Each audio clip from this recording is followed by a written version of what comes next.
नमस्कार, आप देख रहे हैं गुड न्यूज टुडे। शाम के 4 बज चुके हैं और ये वक्त होता है हमारे खास कार्यक्रम ये हुई ना बात का। और आज कार्यक्रम में चर्चा होगी धनतेरस की। तैयारियां जोरों पर है और हाल ये है कि इस वक्त बाजारों में पैर रखने की जगह नहीं है। दुकानों पर खरीदारों की भीड़ लगी है। सबसे ज्यादा रौनक ज्वेलरी और बर्तनों की दुकानों पर है, जहां धनतेरस के लिए लोग जमकर खरीदारी कर रहे हैं। कल धनतेरस का त्योहार है और इस पर्व को मनाने के लिए लोगों का उत्साह हर साल की तरह देखते ही बन रहा है। ऐसे में आज बात धनतेरस पर बन रहे शुभ संयोग की करेंगे। जानेंगे क्या है धनतेरस पर खरीदारी का शुभ मुहूर्त। और सबसे बड़ा धन है आपका तन, तो सेहत का कैसे रखें ख्याल, क्योंकि धनतेरस के दिन धन्वंतरी की पूजा भी की जाती है, जो आयुर्वेद के जनक हैं। अमृत मंथन, समुद्र मंथन से अमृत कलश के साथ जो प्रकट हुए थे, तो उनकी भी बात होगी। उनकी भी पूजा आराधना का आज विधि विधान जानेंगे। साथ ही धन के राजा कुबेर की कैसे पूजा अर्चना करनी है, कौन सा शुभ मुहूर्त है, कैसे खरीदारी करनी है, इन तमाम पहलुओं पर विस्तार से बातचीत होगी। खास मेहमानों का पूरा पैनल हमारे साथ मौजूद रहेगा। लेकिन मेहमानों के साथ चर्चा को आगे बढ़ाएं उससे पहले ये रिपोर्ट आपको दिखाते हैं।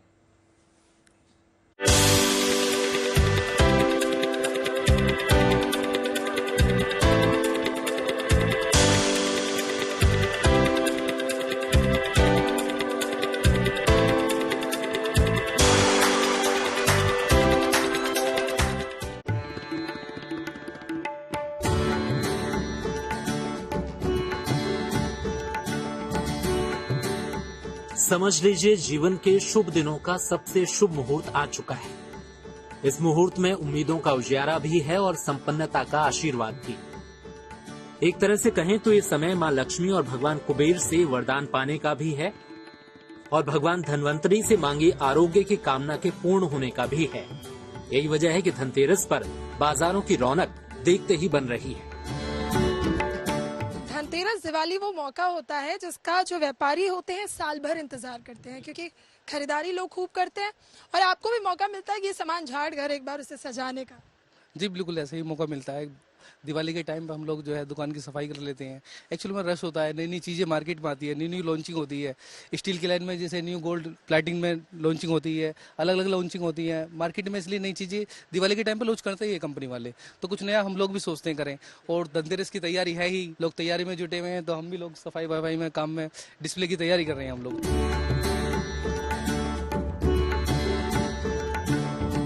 कहते हैं धनतेरस पर की गई खरीदारी 13 गुना वरदान बनकर बरसती है। इन दिनों बर्तनों का खरीदना शुभ माना जाता है। कहा यह भी जाता है कि धनतेरस पर सोना चांदी खरीदने से जीवन का समृद्धि द्वार खुल जाता है। कहते ये भी हैं कि खरीदारी के लिए साल भर में ये दिन सबसे शुभ होते हैं। इस बार धनतेरस कई दुर्लभ संयोग के साथ आया है और धनतेरस पर बरसों बाद कई अद्भुत योग बन रहे हैं। देखिए, धनतेरस के पर्व पर जो सबसे बड़ा शुभ मुहूर्त है वो ये है कि शनि अपनी ही राशि में विद्यमान हैं, वो भी मार्गी होकर के कुछ दिनों पहले तक वक्री स्थिति में मौजूद थे। चंद्रमा और शुक्र की स्थिति एक प्रबल धन योग भी बना रही है और चंद्रमा शुक्र की स्थिति की वजह से धनतेरस पर इस बार प्रबल धन योग की संभावनाएं भी दिखाई दे रही हैं।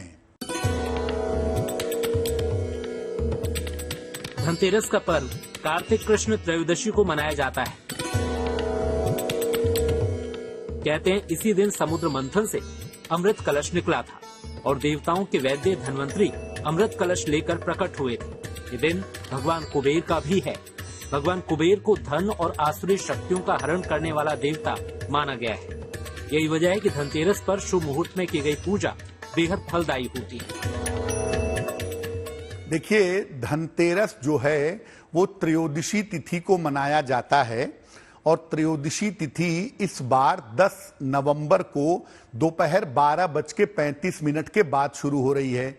तो दोपहर 12:35 के बाद ही आप खरीदारी कर सकते हैं।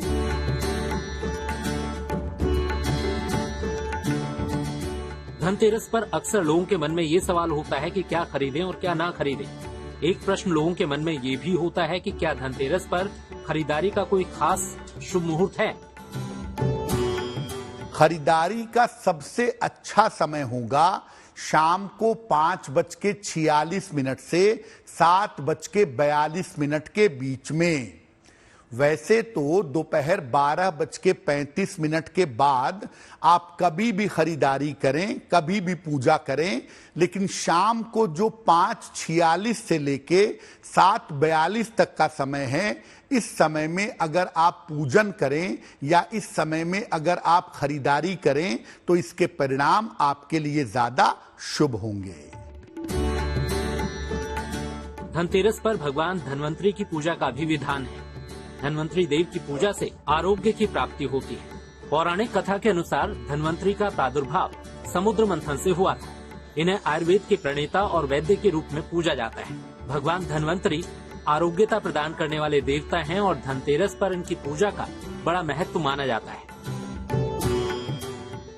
देखिए, धनतेरस का जो पर्व है वो संबंध रखता है कुबेर देवता से, इसीलिए इसका संबंध धन से है, और ये संबंध रखता है धन्वंतरी से भी, और धन्वंतरी हैं देवताओं के वैद्य, इसीलिए इसका संबंध आपके स्वास्थ्य से भी है।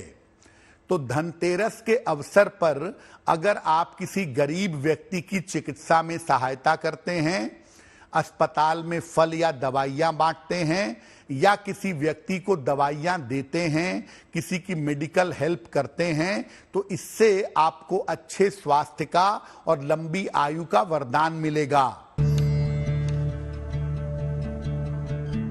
हिंदू मान्यता में रचे बसे त्योहारों में हजारों संदेश होते हैं। धनतेरस भी हमारी परंपरा का ऐसा ही पर्व है।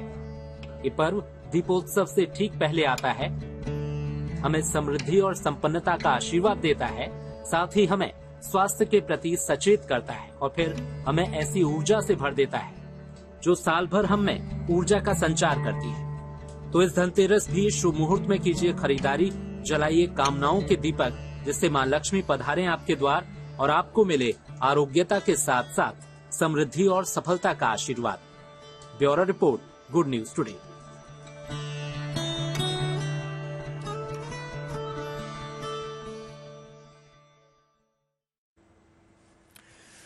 तो धनतेरस का पर्व आ रहा है, तैयारियां जोरों पर चल रही है, हर कोई सुख समृद्धि की कामना कर रहा है, ईश्वर से यही दुआ कर रहा है कि उसका घर धन धान्य से भरपूर रहे। लेकिन जो सबसे बड़ा धन है वो हमारा तन है। अगर आपका तन स्वस्थ है, अगर आप सेहतमंद हैं, तो दुनिया का कोई भी कार्य आप कर सकते हैं, दुनिया में आप कुछ भी प्राप्त कर सकते हैं। तो आज तन की भी बात होगी और धन की भी बात होगी। हमारे साथ खास मेहमानों का पूरा पैनल मौजूद है। सबसे पहले मेहमानों से आपका परिचय करा दें। आचार्य शैलेश तिवारी हमारे साथ जुड़ चुके हैं। इसके अलावा पंडित संजय शर्मा हमारे साथ इस चर्चा में शामिल रहेंगे। मनीषा कौशिक जी भी हमारे साथ इस चर्चा में जुड़ी रहेंगी। और हमारे साथ स्टूडियो में मौजूद हैं डॉक्टर परमेश्वर अरोड़ा जी, जो कि आयुर्वेदाचार्य हैं, जो सबसे बड़े धन यानी कि तन पर बात करेंगे। लेकिन सबसे पहले हम रुख करना चाहेंगे संजय शर्मा जी का। संजय जी, जो इस समय लोगों के जहन में बात घूम रही है धनतेरस को लेकर, वो ये है कि इस बार बहुत सारे शुभ संयोगों की बात हो रही है। वो कौन कौन से शुभ संयोग हैं और कैसे वो फलदायी होंगे? जी, बहुत अच्छी बात पूछी है आपने। और जीएनटी के सभी दर्शकों को और आपको भी सबको नमस्कार मेरा। और आज जो धनतेरस पे हम ये प्रोग्राम कर रहे हैं, इसकी सफलता के लिए भी ईश्वर से प्रार्थना कर रहे हैं। और ये एक महासंयोग बन रहा है। आज के दिन जो है सर्वार्थ सिद्धि योग, प्रीति योग, ये अच्छे योग बन रहे हैं, अमृत योग भी बन रहा है। तो आज का दिन बहुत अच्छा दिन है। और जिस दिन धनतेरस पड़ती है तो इसका बड़ा विशेष महत्व माना गया है शास्त्रों के हिसाब से। और इसमें जो है हमको धन्वंतरी भगवान की पूजा, जैसे आपने अमृत कलश की बात की कि धन्वंतरी जी ने अमृत जो है वो प्रकट हुआ समुद्र मंथन से। तो अमृत क्या है कि अमृत पीने से व्यक्ति अमर हो जाता है जीवन के अंदर। और जो धन्वंतरी भगवान है, कहते हैं कि आपको चिकित्सा, जीवन के अंदर चिकित्सा जो है अच्छी प्राप्त हो जाए और आप अमृत पी लें तो आपका तन स्थान जो है ठीक हो जाता है। क्योंकि तन में मनहा शिव संकल्पमस्तु। तो एक मंत्र से प्रारंभ करूंगा। लक्ष्मी के भंडार की बड़ी अपूर्व बात, ज्यों ज्यों दे त्यों त्यों बड़े बिन खर्चे घट जात। तो शास्त्रों में एक मंत्र आया है, ओम तक्षुर्देवहि तम पुरुस्ता शुक्रमुच पशेम शरदाशतम जीवेम शरदाशतम शृणुयाम शरदाशतम प्रवरवाम शरदाशतम दीना शाम शरदा शतम भूयश शरदा शता। जी। इस मंत्र का अर्थ है कि हे ईश्वर, आप हमें अच्छी सेहत दें जिससे कि हम 100 वर्षों तक जिए, जब तक जिए स्वस्थ जिए, हमारे जीवन के अंदर शुभता रहे, आनंद रहे। और कहते हैं कि तन को स्वस्थ रखने के लिए शुद्ध अन्न की जरूरत है। तो मैं कहूंगा कि आज के दिन आप सोना चांदी ये सब चीज तो खरीदने की सब लोग बात कर रहे हैं, पर अच्छा अन्न भी खरीदें आज के दिन, जिससे कि आपको आरोग्य की, सौभाग्य की और जीवन के अंदर जो है आपका तन और मन दोनों शुद्ध हो। और उसको शुद्ध आता करने के हूं लिए पंडित जी आपके पास। मनसा जी संजय जी आपके पास आता हूं। तो संजय शर्मा जी ने जो बातचीत की शुरुआत ही की है, धन धान्य की बात तो उन्होंने की है, पूजा अर्चना की बात की है, शुभ संयोग की बात भी की है, लेकिन जो उन्होंने कहा है कि धन्वंतरी जो कि हमारे आरोग्य के देवता हैं, जिनसे आरोग्य की हम प्रार्थना करते हैं, मैं सीधे परमेश्वर जी का यहाँ पर रुख करना चाहूंगा। परमेश्वर जी, हर एक की कामना होती है कि वो चिरायु हो और चिर स्वस्थ हो, यानी कि हमेशा वो स्वस्थ रहे, लेकिन ये इस शरीर को, इस तन को साधना इतना आसान भी नहीं है। अगर मैं पौराणिक कथा में ही जाऊं, जो समुद्र मंथन का प्रसंग आता है हमारे शास्त्रों में, तो मुझे लगता है कि उसके पीछे देवता भी दौड़े, उसके पीछे देव भी दौड़े। उसमें एक संदेश शायद ये भी छुपा है कि आप जो सेहत है, जो चिरायु का वरदान है, वो अच्छी सेहत से ही आता है। तो उसको हासिल करना सबसे बड़ा प्रयोजन उनके बीच था, और यही संदेश हमारे इस पर्व का भी है कि तन ही आपका सबसे बड़ा धन है। बिल्कुल, देखिए आपने सही कहा कि पहला सुख निरोगी काया, बाकी सब मोह माया। तो कल भगवान धन्वंतरी का जन्मोत्सव है, धनतेरस का दिन है और स्वास्थ्य के देवता कहलाते हैं। तो बस इतना ही कहना चाहूंगा बीइंग क्लिनिशियन कि आप चिरायु भी हो सकते हैं और आप स्वस्थ भी रह सकते हैं। इसके लिए आपको बहुत अधिक मेहनत करने की आवश्यकता नहीं है। मुझे लगता है आवश्यकता है तो केवल अनुशासन की, अनुशासन खाने पीने का, अनुशासन जीवन शैली का। यदि आप अपने खान पान को अच्छा रखते हैं, और जब खान पान की मैं बात करता हूं तो आज संजोग की बात है कि मुझे आपके साथ जुड़ने का मौका मिला है, तो अक्सर हमारा फोकस रहता है कि खाने की क्वालिटी कैसी हो, और हम लोग की हमेशा शिकायत रहती है कि खाने की चीजें अच्छी क्वालिटी की नहीं आ रही हैं। लेकिन आपको बताना चाहता हूं कि क्वालिटी के साथ साथ आपको और 4 पैरामीटर है जिनको ध्यान रखना है। दूसरा पैरामीटर है कि कितनी मात्रा में खाना खाया जाए। नंबर 3, कौन सी 2 चीजें हैं जो एक साथ खाई जा सकती हैं और कौन सी 2 चीजें हैं जो एक साथ नहीं खाई जा सकती। नंबर 3, खाना खाने का समय इज ऑल्सो इंपॉर्टेंट। जितना खाना खाने की क्वालिटी इंपॉर्टेंट है, उतना ही खाना खाने का समय भी इंपॉर्टेंट है। और फिर खाना खाने का तरीका, आज के टाइम पे जो हम फटाफट पेट भर रहे होते हैं, ये बिल्कुल ठीक नहीं है। आप साधारण सा खाना भी यदि चबा चबा के खाएंगे तो आपके शरीर को खूब अच्छे से पोषित करेगा। तो इस तरह से आपको अपना खान पान ठीक करना है, साथ में अपनी जीवन शैली को भी ठीक रखना है। जीवन शैली में 2 बातें बहुत इंपॉर्टेंट मैं कहना चाहूंगा। नंबर 1, आप मेक श्योर कि आपके डेली रूटीन में फिजिकल एक्टिविटी जरूर हो। आपको दिन का 1 घंटा कम से कम अपने घर के बाहर निकल करके पार्क में घूमना है, सैर करनी है, दौड़ना है, योग करना है, प्राणायाम करना है, ये तो आपको करना ही पड़ेगा। दूसरा, अपना सोने का समय जो है वो अच्छा करें, सही टाइम से सोएं, सही टाइम पे उठें। तो मुझे लगता है अपनी बेसिक सी मैंने बात की है, किसी के लिए मुश्किल नहीं है, लेकिन ये बेसिक सी बात ही आपको बहुत अच्छे से स्वस्थ रखेगी, आपको बीमारियों से दूर रखेगी। तो धनतेरस के मौके पर आपको मां लक्ष्मी का भी आशीर्वाद चाहिए, भगवान कुबेर का भी आशीर्वाद चाहिए, भगवान धन्वंतरी का भी आशीर्वाद चाहिए, क्योंकि अच्छी सेहत भी बेहद जरूरी है धन धान्य के साथ। मनीषा कौशिक जी का मैं यहां पर रुख करना चाहूंगा। मनीषा जी, शुभ संयोग की बात हो गई, अब बात लोगों के जहन में ये आती है कि पूजा अर्चना कैसे करें, उसका विधि विधान क्या है, उसका शुभ मुहूर्त क्या है, तो आपसे यही जानना चाहेंगे।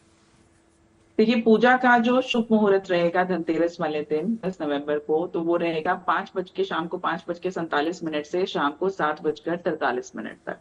लेकिन जब हम पूजा की बात कर रहे हैं ना, तो सबसे पहले ध्यान रखें कि हम धन्वंतरी जी को याद करेंगे, माँ लक्ष्मी और कुबेर जी को याद करेंगे, लेकिन इनके साथ साथ सबसे पहले जो पूजा की शुरुआत है वो गणेश जी से होनी चाहिए, जो बहुत लोगों को नहीं पता होती, क्योंकि गणेश जी को वरदान मिला है कि कोई भी पूजा अगर आपसे शुरू नहीं की जाएगी तो वो पूजा अधूरी रहेगी।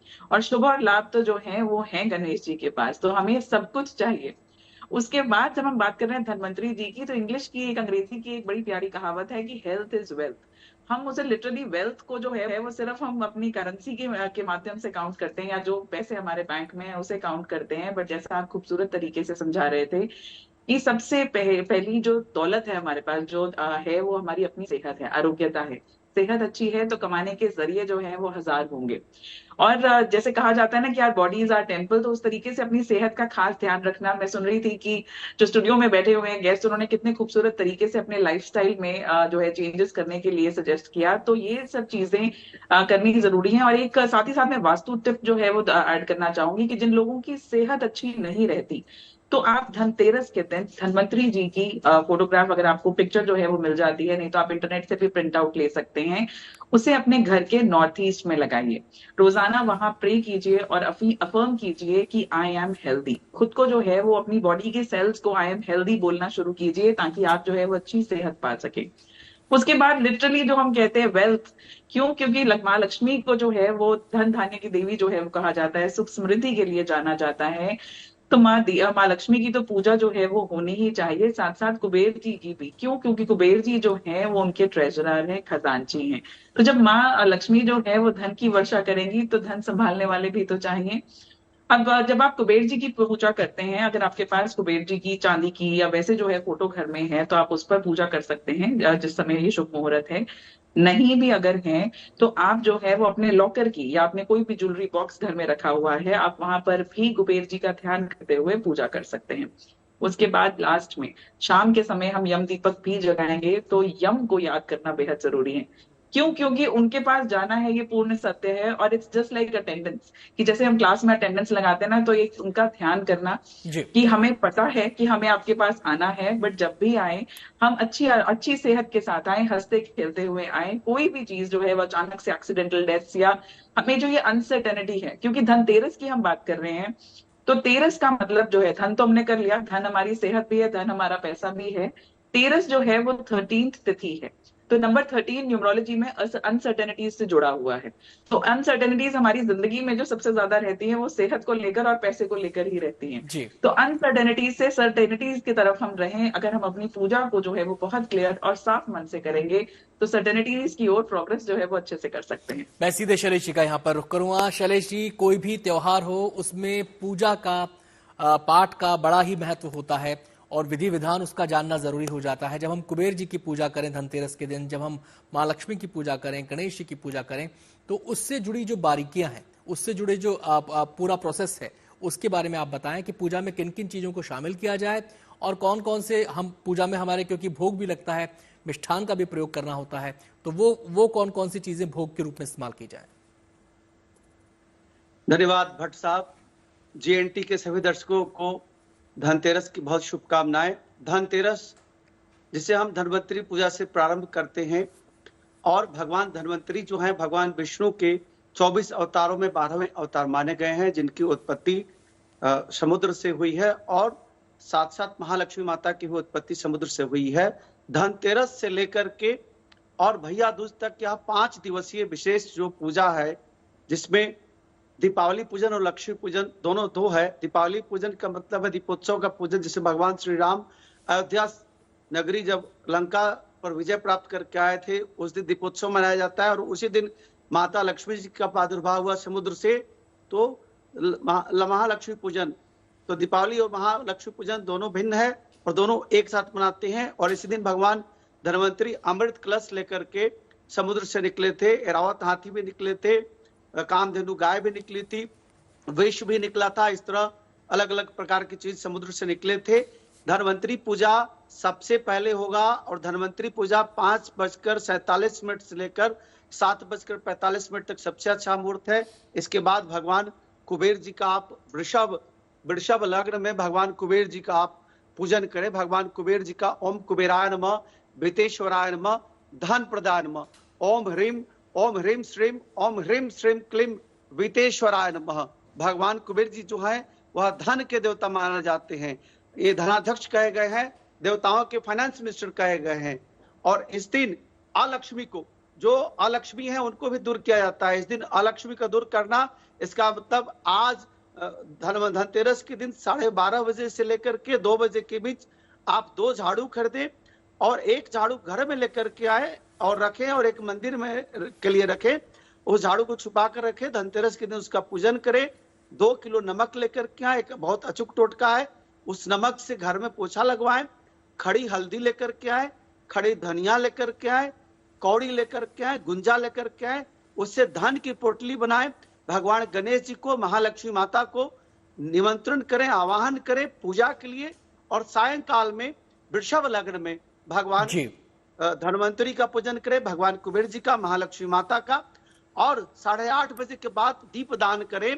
5 दीपक को जला करके दान करें, वहां पर अन्न रख करके दान करें, और 4 मुख वाला दीपक, जिसे पूरे वर्ष में एक बार भगवान यमराज की पूजा की जाती है, जो मृत्यु के देवता हैं। घर के दक्षिण भाग में यम भगवान का 4 मुख का दीपक जलाएं, और दीपक जलाने के बाद पीछे मुड़ करके नहीं देखना है, उस दीपक को जला करके वापस आना है। घर के किसी भी व्यक्ति को अकाल मृत्यु नहीं होगा। और विशेष रूप से घर में आकर के श्री सूक्तम का पाठ करें, अपने मंदिर में गाय के घी का दीपक जलाएं, श्री सूक्तम का ओम हिरण वर्णाम हरणिम स्वरजाम चंद्राम हिरणमयीम लक्ष्मी जात वेदो आवह तामह जात वेदो लक्ष्मण गामनीम यश्याम हिरण्यम विद्यहम गामस्व पुरुषानहम। इस प्रकार महालक्ष्मी माता के 16 श्लोक जो है उसमें श्री सूक्तम का पाठ करें, ललिता सहस्रनाम स्तोत्र का पाठ करें, और महालक्ष्मी माता का त्रिपुर के राजराजेश्वरी का त्रयाक्षरी मंत्र ओम श्रीम श्रीय नमः, ओम ह्रीम श्रीम का इलह्रीम हा सकल ह्रीम सकल ह्रीम, या 2 महामंत्र का जप करें।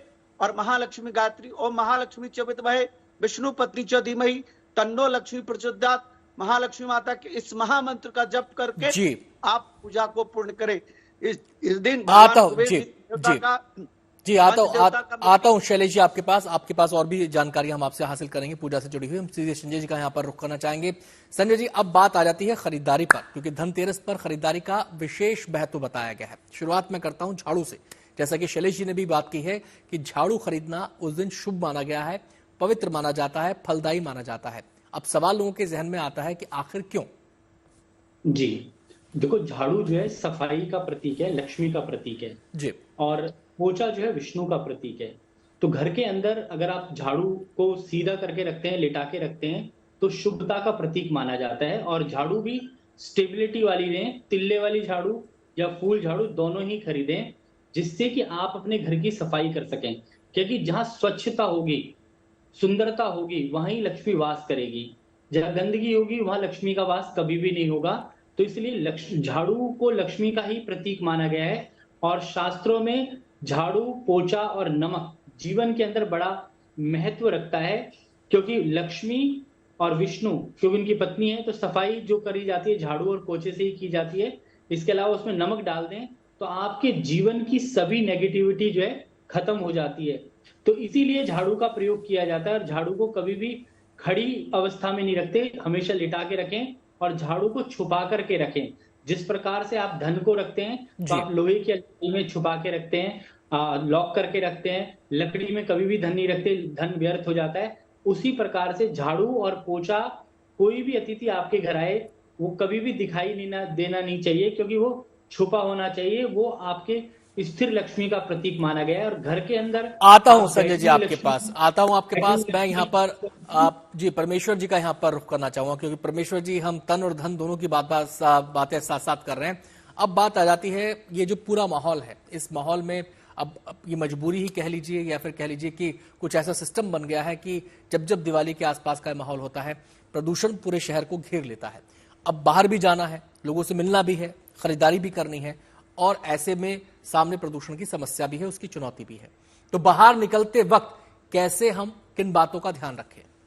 देखिए, आपने बिल्कुल सही कहा कि दीपावली के मौके पे मौसम भी बदल रहा होता है, और अनफॉर्चुनेटली जो चेंजिंग वेदर होता है, जब सीजन बदलता है तो प्राकृतिक रूप से ही हमारी जो इम्यूनिटी है, यानी कि रोग प्रतिरोधक क्षमता है, वो कम हो जाती है। ऐसे में हम बहुत प्रोन हो जाते हैं इन्फेक्शंस को कैच करने के लिए, स्पेशली हमारे बच्चे और बुजुर्ग। तो इस समय हम देख रहे हैं कि पोल्यूशन है, स्मोग है। तो पहला तो मेरा स्ट्रॉन्ग रिकमेंडेशन है, जहां पे बहुत धूल मिट्टी है, धुआं है, वहां पे आप जाने से बचें। स्पेसिफिकली वो बच्चे, वो बुजुर्ग, वो युवा जो किसी भी तरह की रेस्पिरेटरी प्रॉब्लम से सफर कर रहे हैं, जिनको एस्थमा है, तो उनको नहीं जाना चाहिए बाहर। लेकिन अगर जाना भी पड़े तो आप मास्क का इस्तेमाल करें। साथ में मैं हमेशा स्ट्रांगली रिकमेंड करता हूं कि आप कोई भी तेल जो आपको सूट करता है, चाहे सरसों का तेल हो, चाहे तिल का तेल है, उसे आप बाहर जाते समय नाक पे जरूर लगा करके जाएं, क्योंकि वायरसेस या जितने भी पोल्यूटेंट हैं वो नाक के रास्ते से जो हमारे गले में प्रवेश करके हमारे फेफड़ों तक पहुंच के हमें बीमार करते हैं। तो तेल लगाने से जो है वो साइंटिफिकली प्रूवन है कि काफी एलर्जेंट और इन्फेक्शियस जो हमारे माइक्रोब होते हैं वो आपके फेफड़ों तक नहीं जाते। साथ में आप क्योंकि बाहर घूम रहे हैं तो आपकी इम्यूनिटी अच्छी रहे, तो उसके लिए छोटी छोटी रेमेडीज, जैसे रात में सोते समय आप हल्दी वाला दूध का इस्तेमाल करें, वो एक तरह से बहुत अच्छा एंटीसेप्टिक है और कहीं से कोई दिक्कत भी नहीं है, बच्चे भी पी सकते हैं, बड़े भी पी सकते हैं। साथ में आप मुनक्का का सेवन करें। मुनक्का हम सब जानते हैं, बहुत सबके घरों में उपलब्ध है। अगर आप 4 दाने मुनक्का सुबह, 4 दाने मुनक्का आप भिगो करके खाते हैं तो आपको ओवरऑल आपकी इम्यूनिटी अच्छी रहती है। अभी कोविड का समय गया तो उसमें सबने जाना कि विटामिन सी जो है वो हमारी इम्यूनिटी को बढ़ाने के लिए बहुत कारगर है। तो विटामिन सी का अच्छा सोर्स है आंवला, और अब फॉर्चुनेटली आंवला अब हमारी मंडी में आ चुका है। तो आंवले को सब्जी के रूप में, आंवले को चटनी के रूप में, आंवले का मुरब्बा, आंवले से बना च्यवनप्राश, ये सब आप सेवन करेंगे तो आपकी इम्यूनिटी अच्छी रहेगी, और आपकी इम्यूनिटी अच्छी रहेगी तो आप इन्फेक्शन कैच नहीं करेंगे। हाँ, एक चीज कहना चाहूंगा कि खुशी का मौका है, त्योहार है, तो खाने पीने पे थोड़ा सा नियंत्रण रखिए। मीठा हम लोग खाते हैं, बहुत अधिक रखी हुई मिठाइयां हम लोग खाते हैं, तो थोड़ा सा मॉडरेशन, थोड़ा सा अनुशासन रखेंगे तो मुझे लगता है कि यह त्योहार आपको खुशियां लेके आएगा, आपको बीमार नहीं करेगा। और एक बात और कहना चाहूंगा, झाड़ू का प्रसंग आया था देखिए तो झाड़ू अपने आप में धन लाने के लिए नहीं, अगर स्वच्छता होगी, जहां स्वच्छता होगी तो वहीं स्वास्थ्य होगा। मनीषा जी, झाड़ू के बारे में हमने समझ लिया, धातु का बड़ा महत्व बताया गया है धनतेरस पर उसकी खरीदारी का, ऐसा क्यों है? देखिए, आपने सबसे पहले कि मैं लेडीज को भी बता दूं कि ज्वेलरी में तो जरूर इन्वेस्ट कीजिए, करनी भी चाहिए। और धनतेरस का दिन जो है, क्योंकि 13 गुना वृद्धि जो है होती है, तो आप जरूर खरीदिए। सोना खरीदे, चांदी खरीदे, लेकिन पहले चांदी जरूर खरीदे। चांदी जो है वो चंद्रमा का प्रतीक होती है, और चंद्रमा जो है वो हमारे मन का, सुख का, शांति का जो है वो प्रतीक होते हैं। इसलिए आपने देखा होगा आनंद जी कि कोई कितना भी रईस क्यों ना हो, उसके घर में जो भगवान की मूर्ति है ना, वो चांदी की मिलेगी आपको, हमेशा कभी सोने की नहीं मिलेगी। तो इसलिए जब भी कुछ खरीदने जाएं, आप ज्वेलरी खरीद, सोना खरीद रहे हैं, उससे पहले भी चांदी खरीदें। और साथ ही साथ बर्तन जब भी खरीद रहे हैं, उस बर्तन को कभी भी घर में खाली ना लेकर आए, हमेशा उसमें कुछ ना कुछ अनाज जो है वो भर कर लेकर आए। अगर मैं थोड़ा सा मैं समय लूंगी, लेकिन आप ये सोचिए कि अमृत कलश लेकर जब वो धनवंतरी जी आए थे, और बर्तन खरीदने का रिवाज क्यों हुआ? क्योंकि पहले के जमाने में लोगों के पास लॉकर्स नहीं हुआ करते थे, तो लोग बड़े बड़े बर्तन खरीदते थे और उसमें अपनी ज्वेलरी, अपने सेविंग्स जो है वो मिट्टी के अंदर, जो मिट्टी के मकान होते थे तो मिट्टी में गाड़ देते थे। इसलिए कहा जाता है कि बर्तन जो है वो खुले मुंह वाला बड़ा बर्तन लेकर आए, नॉन स्टिक नहीं खरीदना। और जब भी लेकर आए तो उसमें कोई ना कोई चीज भरकर लेकर आए, या फिर करेंसी नोट्स जो है वो डालकर लेकर आए। मैं सीधे शैलेश जी का यहाँ पर रुख करूंगा। शैलेश जी, अब जो पात्र हम खरीद कर ला रहे हैं, जो धातु हम खरीद कर लेके आ रहे हैं धनतेरस पर, चाहे वो कुछ भी हो, जब हम पूजा करते हैं तो उसको लेकर भी कोई पूजा का विधि विधान है कि उसकी पूजा भी कोई स्पेसिफिक तरीके से करनी है? बिल्कुल अनंत जी,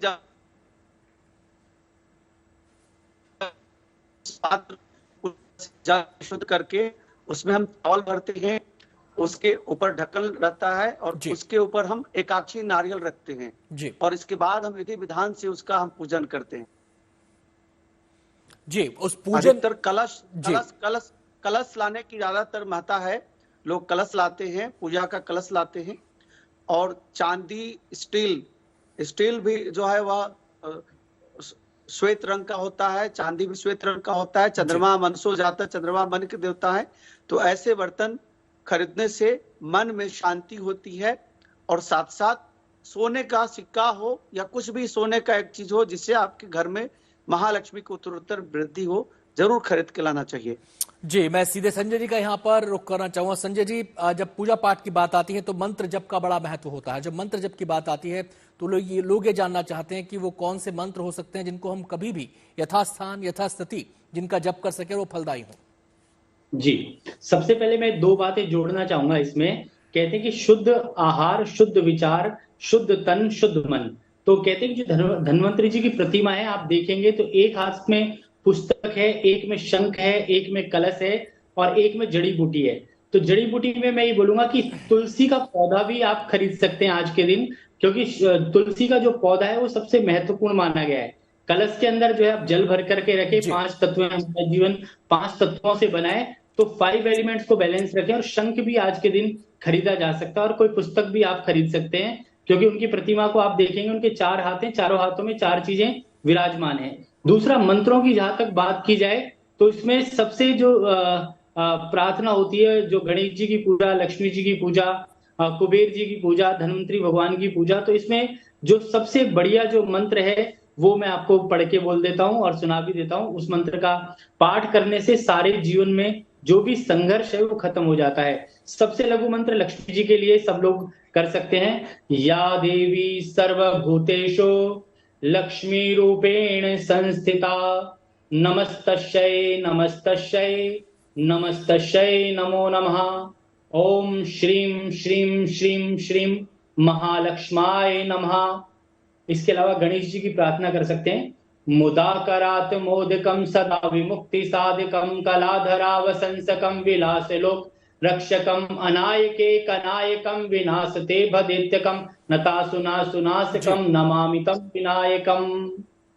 इसके अलावा ओम कुबेराय नमः बोल सकते हैं लघु में, ओम धन्वंतराय नमः बोल सकते हैं। आता हूं संजय जी, समय की कमी है, फटाफट परमेश्वर जी का मुझे यहाँ पर रुख करना होगा। सर, आपने घर से निकलने से पहले की प्रिकॉशंस तो बता दी थी कि इम्यूनिटी को स्ट्रांग कैसे करना है। जब आए हैं बाहर पॉल्यूशन से हम, उसके बाद क्या क्या स्टेप्स हैं, उसके बाद कौन सी सावधानियां बरतें? देखिए, 2-3 चीजें बड़ी बेसिक से मैं बताऊंगा, लेकिन आपके लिए बहुत ही इस समय प्रिवेंटिव रहेंगी। एक तो आप काली मिर्च जो है वो 2-2 दाने मुंह में रख के दिन में 2-3 बार चूसिए, और अगर हो सके तो सुबह एक काढ़ा तैयार कीजिए जिसमें 8-10 पत्ते तुलसी के, तो 2-4 दाने काली मिर्च के और एक बेल का पत्ता डाल करके आप हर्बल टी की तरह से इसका सेवन करें, तो देखेंगे इस समय होने वाले वायरल इन्फेक्शंस आपको नहीं कैच करेंगे। रात में सोते समय मेक श्योर कि आप हल्दी और नमक एक एक चुटकी गर्म पानी में डाल करके आप गार्गल यानी कि गरारे करके सोएं, और यदि संभव हो तो हल्दी जो है वो गर्म दूध में डाल करके 1 चुटकी 2 चुटकी आप जरूर लें। इन सब चीजों का ध्यान रखेंगे तो डेफिनेटली आप इस त्योहार को एंजॉय करेंगे, बीमार नहीं पड़ेंगे। बहुत बहुत शुक्रिया परमेश्वर जी, इतनी महत्वपूर्ण सावधानियां बताने के लिए, इतने महत्वपूर्ण टिप्स देने के लिए। तमाम मेहमानों का बहुत बहुत शुक्रिया। संजय जी शुक्रिया आपका, शैलेश जी और मनीषा जी आपका भी बहुत बहुत शुक्रिया। समय की कमी है, कार्यक्रम को यहीं पर समाप्त करना होगा। छोटा सा ब्रेक लेंगे, आप देखते रहिए गुड न्यूज टुडे।